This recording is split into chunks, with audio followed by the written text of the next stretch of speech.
जय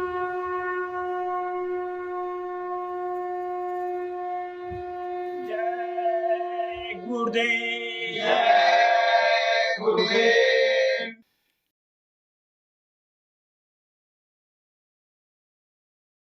जय गुरुदेव। जय गुरुदेव। जीवन की रुलाती घड़ियों में मिलता है तुम्हारा प्यार मुझे। जीवन की रुलाती घड़ियों में मिलता है तुम्हारा प्यार मुझे। कुछ चाह नहीं रहती बाकी, गुरु आके तेरे दरबार में। कुछ चाह नहीं रहती बाकी, गुरु आके तेरे दरबार में। मेरे मन के गगन में आके कभी जब गम की घटा छा जाती है। मेरे मन के गगन में आके कभी जब गम की घटा छा जाती है। पल भर में कहीं से दया तेरी बन कर के हवाया जाती है। पल भर में कहीं से दया तेरी बन कर के हवाया जाती है। तुम रक्षा सबकी करते हो, फिर क्यों हो भला इनकार मुझे। तुम रक्षा सबकी करते हो, फिर क्यों हो भला इनकार मुझे। गुरु दर पे तेरे आने वाला झोली अपनी भर लेता है। गुरु दर पे तेरे आने वाला झोली अपनी भर लेता है। तेरे दर से गुरु मैं क्या मांगू, बिन मांगे ही सब कुछ मिलता है। तेरे दर से गुरु मैं क्या मांगू, बिन मांगे ही सब कुछ मिलता है। जो इच्छा तेरी है दाता, हरदम है वही स्वीकार मुझे। जो इच्छा तेरी है दाता, हर दम है वही स्वीकार मुझे। जीवन की रुलाती घड़ियों में मिलता है तुम्हारा प्यार मुझे। जीवन की रुलाती घड़ियों में मिलता है तुम्हारा प्यार मुझे। कुछ चाह नहीं रहती बाकी, की गुरु आके तेरे दरबार में। कुछ चाह नहीं रहती बाकी गुरु आके तेरे दरबार में। जय गुरुदेव। जय गुरुदेव।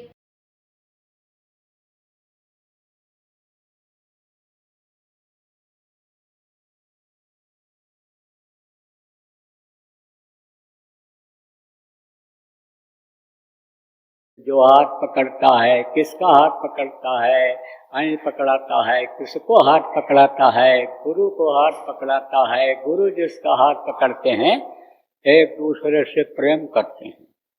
अब एक तरफ से भी प्रेम की अगर कमी हो जाए तो दूसरे तरफ कोई कितना भी प्रेम करे तो कैसे निभेगा। सोचो, गुरु तो हम लोग बना लेते हैं लेकिन गुरु से प्रेम नहीं करते, गुरु को याद नहीं करते हैं। किसको याद करते रहते हैं? गुरु जिनको बताते हैं ये कोई काम आने वाले नहीं हैं, चाहे पुत्र हो, चाहे परिवार हो, चाहे स्त्री हो, चाहे पति हो, कोई किसी के काम आने वाला नहीं होता है। अब आपके समझ यही समझाते थे कौन? ओ पहाड़ी पर रहते थे महात्मा जी, उपदेश करते रहते थे। तो गांव का एक लड़का जाता था वहां सत्संग सुनने के लिए, तो कहते थे भाई कोई किसी का नहीं, मुसीबत में कोई साथी नहीं, दवा कोई भले बीमारी में पिला दे, हाथ पैर भले दबा दे, लेकिन ज्यादा दिन हो जाए अगर बीमारी को तो वो भी उबने लगता है। यही सोचने लगते हैं, चाहे पति हो, चाहे पत्नी हो, चाहे घर वाले हो, पुत्र परिवार हो, यही सोचने लगते हैं कि अब इससे अच्छा ये चले ही जाते। सेवा बहुत दिन हो गया करते करते उब जाता है आदमी, उब जाता है। और मरते समय तो कोई किसी के काम आ ही नहीं सकता है।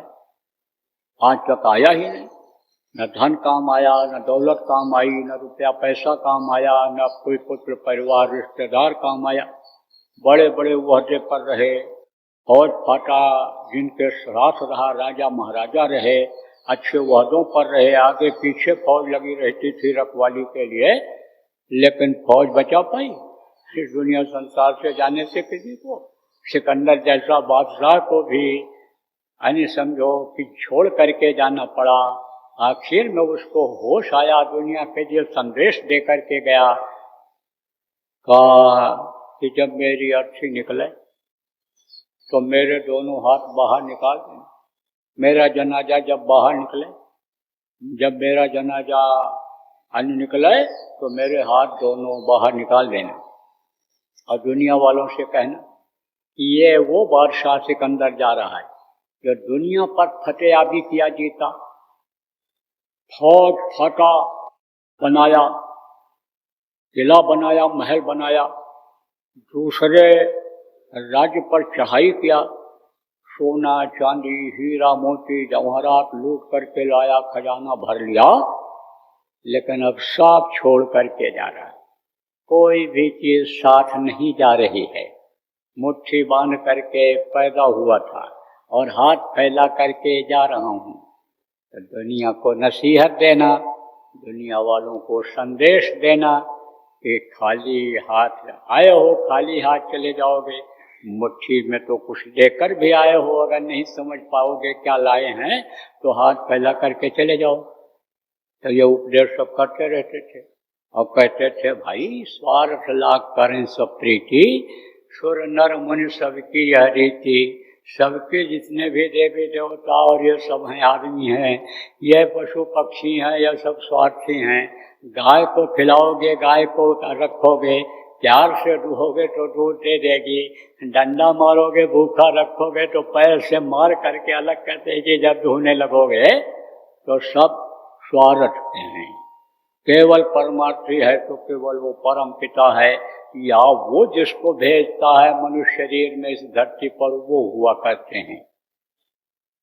तो लड़के के समझ में ना आवे, क्योंकि मोटी कमाई करता था, हृष्ट पुष्ट तंदुरुस्त था, मेहनत करता था, लाता था माल, घर वाले खाते थे, बड़ा प्यार करते थे। तो उसके समझ में न आया, कहा ये चीज हमारे समझ में नहीं आ रही है, मुझे देर हो जाए घर पहुंचने में। तो जैसे लोग दुतिया के चांद के लिए बैठे रहते हैं, अब निकले इंतजार करते रहते हैं, जैसे चकोर चंद्रमा को देखता रहता है, ऐसे ही मेरे पिताजी, माताजी, मेरी पत्नी राह देखती रहती है, अब आ जाएं, अब आ जाएं। खाते नहीं है, मैं खा लेता हूं, तब मेरी पत्नी खाती है। तो आप कह रहे हो कि कोई किसी का नहीं, मेरे आदेश पर सब मर्जी मिटने के लिए, कुर्बान होने के लिए तैयार है। महाराज जी ये चीज हमारे समझ में नहीं आ रही। तो जैसे कोई चीज बताया जाए ना समझ में आवे, और अगर प्रैक्टिकल करा दिया जाए, करके दिखा दिया जाए तो विश्वास हो जाएगा। तब उन्होंने कहा अच्छा मैं तुझको अभी बताता हूँ। तो यहाँ ठहर गया। तो एक दिन सत्संग के बाद भी रुक जाया करता था। तब उन्होंने क्या सिखाया? यही योग सिखाया, प्राणायाम सिखाया। अलग अलग योग साधना होती है, प्राणायाम अलग होता है, और आप समझो कि कमलों का, चक्रों का भेदन ये अलग होता है, और ये सूरत शब्द योग की साधना जो आपको हमको बताया गया ये अलग होती है। तो प्राणों को खींचने के लिए बता दिया 10 प्रकार के प्राण हैं। ये प्राण कहाँ तक है, इनका प्राणों का असर कहाँ तक है, प्राण है कहाँ? ये गुदा चक्र तक है, लेकिन गुदा चक्र पर जो प्राण है, जहाँ से अम्बल निकलता है, उसको अपान प्राण कहते हैं। तो वो नीचे की तरफ उसका फैलाव है, उसकी ताकत नीचे की तरफ जाती है, उसका मुंह नीचे की तरफ है। तो यहाँ समझो पैर के अंगूठे के अगले हिस्से तक वो प्राण है। तो जब प्राणायाम करते हैं तो प्राणों को उधर से खींचते हैं, इधर से, और जब प्राणों को खींचते हैं तो ये जगह शून्य होती चली जाती है। मौत के समय क्या होता है? मौत के समय यही होता है, मौत के समय ऐसे प्राणों को खींचते हैं। तो अभी जब प्राणायाम करता है आदमी, तब तो अभ्यास के द्वारा खींचता है, खुद खींचता है। और उस समय जब यमराज के दूत आते हैं, खाली कराने के लिए खड़े होते हैं, तो सबको जैसे कहते हैं कोई बहुत बड़ा अधिकारी आ जाए, तो ये जो कर्मचारी हैं छोटे छोटे, ये सब ऐसे कांपने लगते हैं, पता नहीं क्या पूछ बैठे हैं, क्या देख लें, क्या कर लें, तो वो कांपने लगते हैं, हड़बड़ मच जाता, हड़कंप मच जाता है। कहाँ जब करो अचानक अगर पहुंच जाए, तो ये कोई बता के पहले से आते हैं कि परसों नौसों आएंगे, 1 साल के बाद आएंगे खाली कराने के लिए इस मकान को तुम्हारे। कौन सा मकान? ये किराए का मकान। ये जिस घर में रहते हो उसको जब खाली कराने का होता है, तब आके बता के जाते हैं, भाई इस पर बुलडोजर चलेगा, ये जगह साफ होगी, तुम खाली कर दो, 1 महीने का समय है। जब 2 दिन रह जाता है, आके बता जाते हैं, नोटिस लगा के जाते हैं कि तुम्हारा ये मकान गिरा दिया जाएगा। लेकिन इस मकान के गिराने की कोई नोटिस पहले आती है? पहले से नहीं बताते हैं कि इस समय पर ये गिरा दिया जाएगा, खाली कर देना पड़ेगा इसको। संकेत तो देते हैं, जैसे वो संकेत दे गए कि भाई ये सरकारी जगह पर गलत ढंग से मकान बन गया है, तुमने ध्यान नहीं दिया, तुम पैसा दे करके खरीद लिए, पैसा ले करके वो बेचने वाला निकल गया, शराब पी लिया, जुआ खेल लिया, बर्बाद किया, कहाँ किया, क्या किया, उसको जरूरत थी उसने ऐसा कर लिया, तो तुम तो फंस गए हो, तुमको तो खाली करना पड़ेगा। ये सरकारी जमीन है, यहाँ अस्पताल बनेगा, यहाँ धर्मशाला बनेगा, यहाँ स्कूल बनेगा, तुमको खाली करना पड़ेगा। संकेत तो हो गया कि आज नहीं कल तो खाली करना पड़ेगा।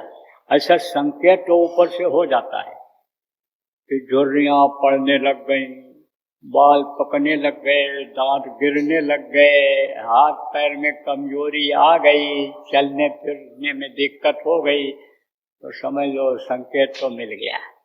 जैसे कच्चा आम है, हल्का सा पीला पड़ने लगता है, फिर ज्यादा पीला हो जाता है, फिर पक जाता है तो एकदम रंग बदल जाता है और टपक पड़ता है नीचे, ऐसे संकेत तो मिल जाता है। लेकिन ये समझो कि सही समय किसी को नहीं मालूम रहता है कि कब ये चोला छोड़ना पड़ेगा, अब ये केचुल उतर जाएगी, जैसे सांप के ऊपर की केचुल उतर जाती है उस तरह से कैसे ये चोला छूट जाएगा, ये बात हमारे समझ से निकल जाएगी, ये पता नहीं रहता है। तो जब यमराज के दूत आते हैं, आवाज लगाते हैं, तो इनकी सबकी रूह कांप जाती है एक तरह से। तो वे ये जब रूह डर के मारे उधर चलती है, जीवात्मा जो यहाँ तीसरे तिल पर बैठी हुई है, ये अपनी जगह जब जैसे छोड़ती है तैसे ये प्राण इधर से इधर समेटने लगते हैं। और जब प्राण की ताकत समेटती है, जीवात्मा की ताकत जब समेटती है, तब क्या होता है, ये जो नसें चलती हैं शरीर को चलाने में, जो 72,000 नाड़ियां हैं शरीर को चलाने में, ये जो हड्डी से, ये जो मांस से चिपकी रहती हैं, इनमें आप ये समझो जो खून है वो जो प्राणों की ताकत से रेंगता है, आगे चलता है, जो प्राण इस खून को चलाते हैं, वो समझो कि प्राण जब खींचते हैं तो वो पानी हो जाता है। तो अब कोई गाड़ी हो, आपकी जैसे कार हो, जीप हो, डीजल से चलने वाली है, पेट्रोल से चलने वाली है, और उसमें पानी डाल दो तो चलेंगे, रुक जाएगी। ऐसे ही जब खून से यह शरीर चलता है, खून की कमी हो जाती है, खून चढ़ाना पड़ता है, तब होश आता है, चल फिर पाने लगता है। तो जब खून ही पानी हो जाएगा, सूख जाएगा, तब कैसे चलेगा शरीर? दर्द होता है, बहुत दर्द होता है। तो यह हड्डी हड्डी चटकने लगती है। और फिर जब वो प्राण खींचा, कहाँ आया? यहाँ जहाँ से मल निकलता है, जहाँ से मल निकलता है वहाँ जब पहुँचता है, वो ताकत नीचे से जब खींचती है और वहाँ जब पहुँचती है, तब आप पे समझो थोड़ी सी उसमें जो है यानी जान रहती है, किसमें? चक्रों के चलने में। लेकिन जैसे फिर आगे बढ़ा, वो प्राण जो अपान प्राण है नीचे वाला, जब आगे की तरफ बढ़ा तो वह स्थान शून्य पड़ जाता है। और जब शून्य पड़ जाता है तो जो खून की गर्मी से यानी पैर में गर्मी रहती है, वो गर्मी खत्म हो जाती है। तब ऐसे बुद्धों के, मरने वालों के पैर पर लोग हाथ रखते हैं, तब कहते हैं कि भैया अब तो अनहोनी दिख रही है, अब तो बड़ा मुश्किल लग रहा है, पैर ठंडा हो गया। अब जब और आगे प्राण खिंचा, प्राणों का खिंचाव जब आगे हुआ और यहाँ पर जब आए, उसको इंद्रिय चक्र कहते हैं, जहाँ से पेशाब बाहर निकलता है, जिस अंग से यानी बच्चा पैदा करने का काम किया जाता है, तो वो अंग भी शून्य पड़ जाता है, क्योंकि प्राणों से ही ये चलता है। और जीवात्मा की शक्ति से प्राण भी चलते हैं, जीवात्मा ही मुख्य है, तो वो स्थान भी शून्य पड़ जाता है।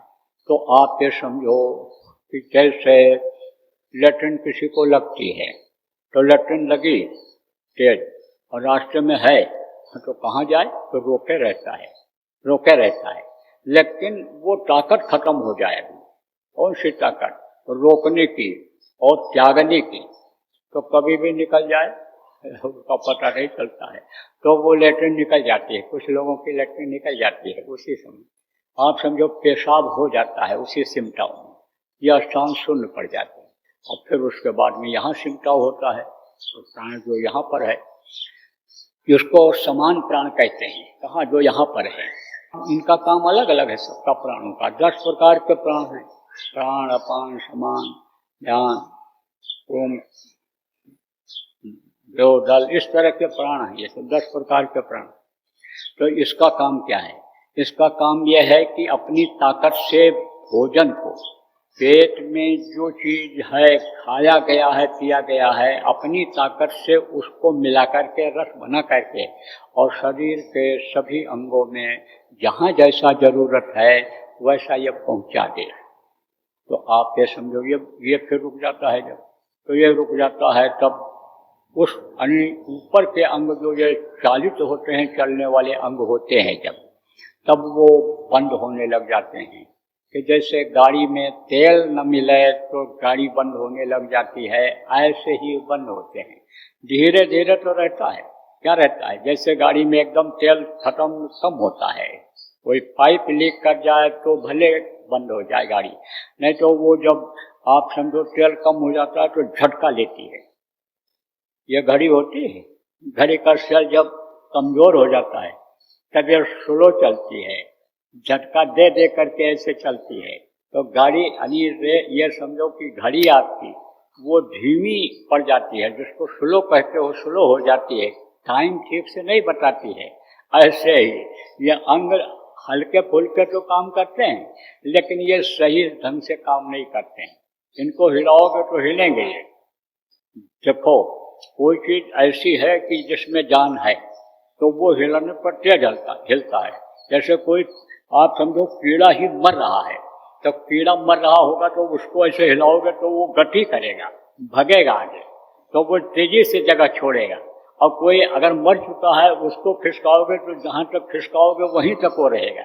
ऐसे ही शरीर का अंग ऊपर का होता है।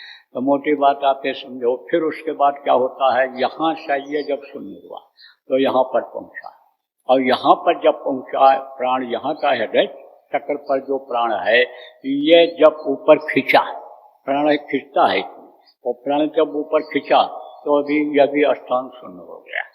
तो ये जो जानवर हैं वो उनके प्राण तो यहाँ पहुँचते पहुँचते वो खत्म हो जाते हैं, जानवर खत्म हो जाते हैं।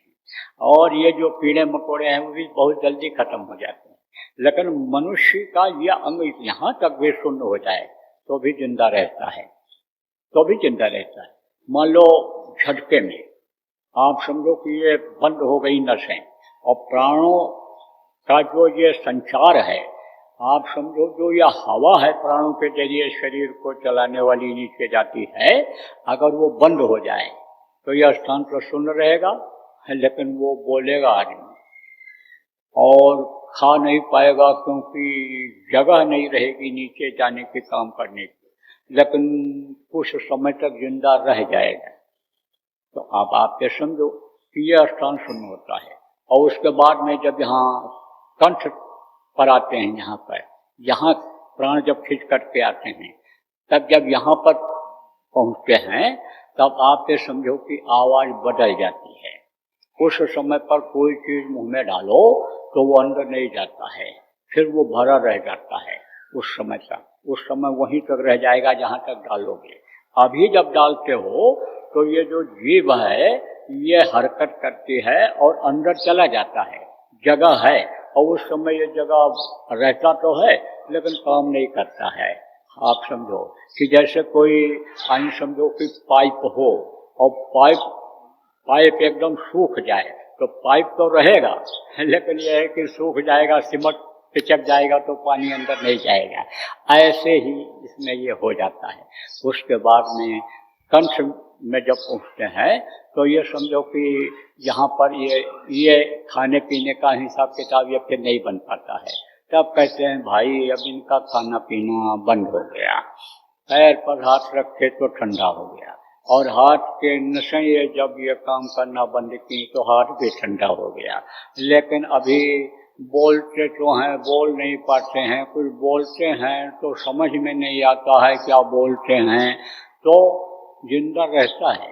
फिर उसके बाद में और भी आगे का सिमटाव होता है। फिर ये जीवात्मा अपनी जगह जब छोड़ती है तब आप ये समझो कि ये प्राण अपनी जगह पर उधर जब आते हैं तो ये कहाँ पहुँचते हैं, ये जो आँखों की पलकों को चलाने वाले यानी जो प्राण हैं वो रह जाते हैं। ये जो गाल को चलाने वाले हैं, ऐसे आगे पीछे ये करने वाले, ये भी प्राण की शक्ति से चलते हैं, तो ये रह जाते हैं।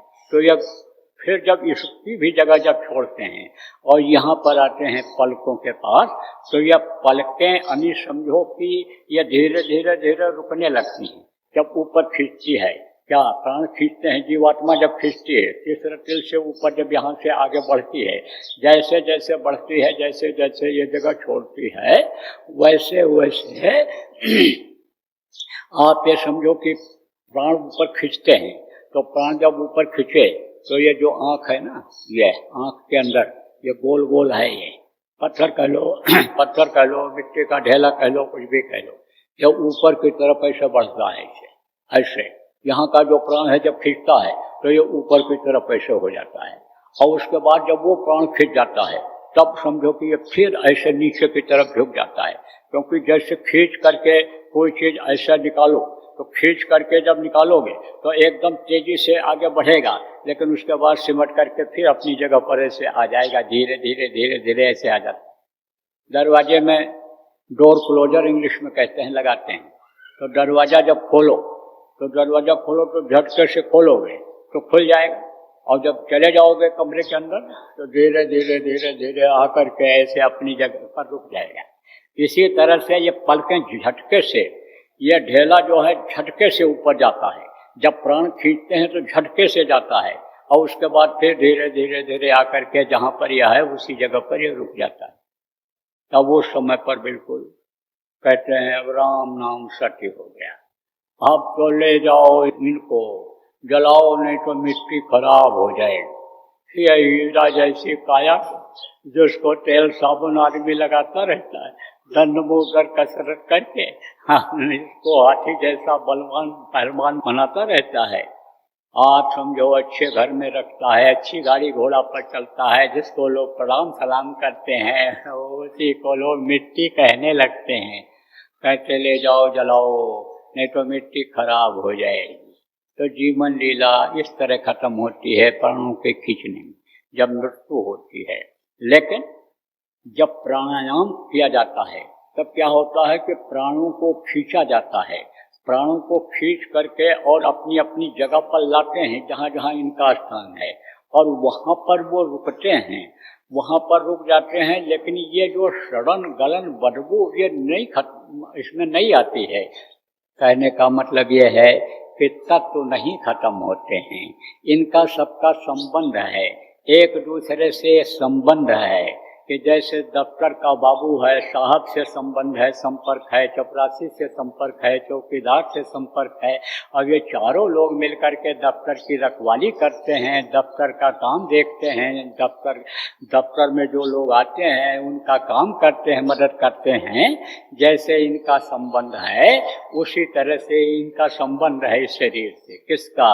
जल, पृथ्वी, अग्नि, वायु और आकाश का। तो जब प्राण को खींचते हैं और उम्र बाकी रहती है, श्वास की पूंजी बाकी रहती है, तो ये अपना काम बंद नहीं करते हैं। ये जल, पृथ्वी, अग्नि, वायु, आकाश ये जो तत्व है, तत्व नष्ट नहीं होते हैं। लेकिन जब उम्र पूरी हो जाती है और एकदम से सिमटाव होने लग जाता है, तब आप ये समझो प्रेमियों कि अपना काम फिर बंद कर देते हैं। कहते हैं अब हमारे लिए जगह नहीं रह गई, अब तो यहाँ कोई आएगा दूसरा रहेगा, अब तो हमको खाली करना ही पड़ेगा। ये तो ये सब खाली कर देते हैं। ये हवा हवा में मिल जाती है, अग्नि अग्नि में तत्व मिल जाता है, जल जल में मिल जाता है, और आखिर में ये सब पार्थिव शरीर को मिट्टी में मिला देते हैं तो ये धरती में मिल जाता है।